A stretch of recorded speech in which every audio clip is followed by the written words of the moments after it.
We're with Marilyn Reese of Reese Tour and Travel, and we're going to go in and have a few words with her right now. Okay. Okay. Jake, how can I help you? So, and you're going to have to speak up really loud because this is, and kind of move in with her. I was going to ask you, you've been in the, as a receptive operator, you've been in the industry how many years? 30, 20? 30, at least 30 years, starting at American Express and then with Allied and now with my own company.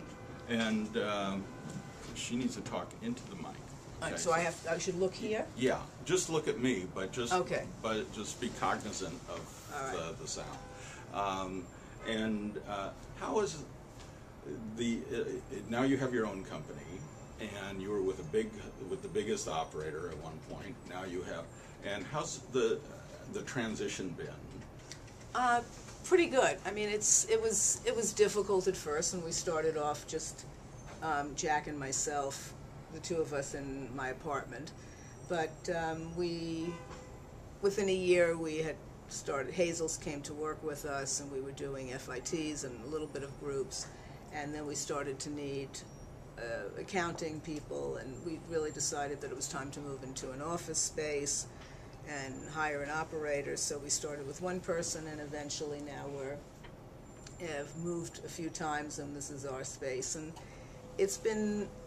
we've been lucky. We've been at the right place at the right time. After 9/11, when hotels were still looking for business, the business was really had to start from scratch to grow again. And if we had to do it again now, probably we wouldn't even be able to really accommodate the customer's needs. So, what is the difference between the business now? Now you're dealing with the internet. You have all these different ways for people to, and just how do you stand out in all of that? We really try not to get involved with FITs. We don't have a res system. I'm not interested in putting the money and the time into it.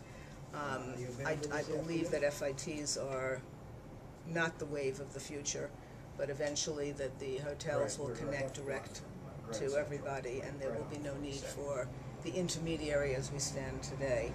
I believe that the growth of the business is in groups, which is what we are specializing in. And when we started off this business, we really were at probably 70% FITs, 30% groups, and we're now coming to a bigger balance of groups than FITs.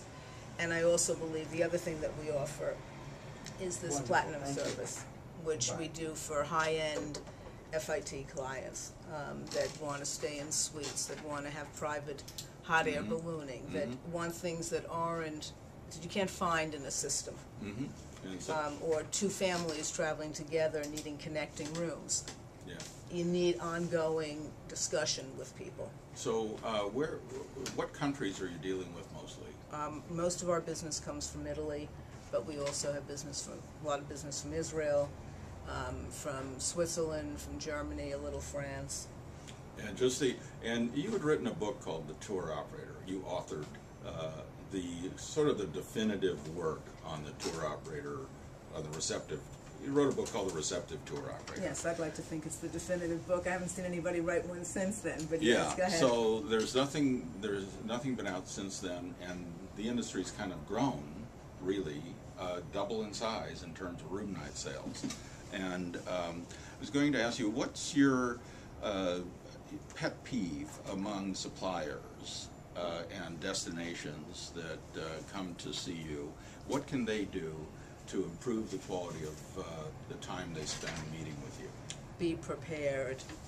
That doesn't change. That didn't change from when I wrote the book to now.